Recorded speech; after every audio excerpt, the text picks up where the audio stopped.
কেমন আছো সবাই? আজকে আমি সারাদিন কি করব চলো তোমাদের সাথে শেয়ার করি। প্রথমেই আমি ঘুম থেকে উঠে আমার চাদরটা গুছিয়ে নিলাম। তারপরে দেখি অনেক নোংরা হয়ে গেছে, তাই আমি আমার ডাইপারটা চেঞ্জ করে একটা বলের ভিতরে রেখে দিলাম। তারপরে একটা ড্রয়ার খুলে নতুন ফলে নিয়ে সেখানে লাগিয়ে দিলাম।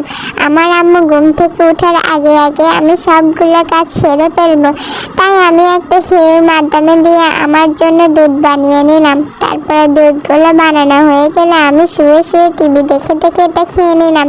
অপরিষ্কার থালা বাসন দেখলে আমার আম্মু আমাকে মারবে, তাই আমি সুন্দর করে পিঠাটা ধুয়ে রেখেছিলাম।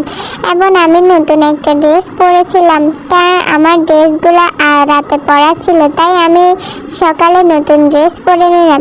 ড্রেসটি আমি একে একে পরেছিলাম। ওকে, তারপরে আমি আলমিরাটার দরজাটা সুন্দর করে আটকে দিয়ে ভলের মধ্যে ওই ড্রেসটা রেখে দিলাম। তারপরে আমি একটা তোয়ালে সুন্দর মতো গায়ে জড়িয়ে সুন্দর করে আমার দাঁতগুলোকে ব্রাশ করে নিলাম, কারণ ব্রাশ না করলে আমাদের দাঁতে প্রচুর ক্ষতি হতে পারে। এবং একটি টিস্যু দিয়ে সুন্দর করে আমি বেসিনটাকে পরিষ্কার করে মুখে আমি ময়শ্চারাইজার লাগিয়ে নিলাম, যাতে আমার স্কিনে কোনো প্রবলেম না হয়।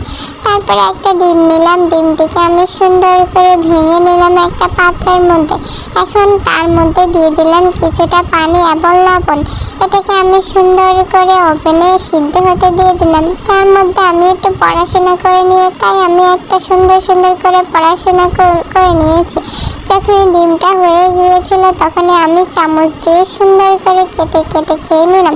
এখন পাত্রটা আমি রেখে দিয়েছিলাম। এখন আমি একটু জিম করব, কারণ সারাদিন যা খেয়েছি আমার শরীরটা প্রচুর টায়ার্ড হয়ে গেছে।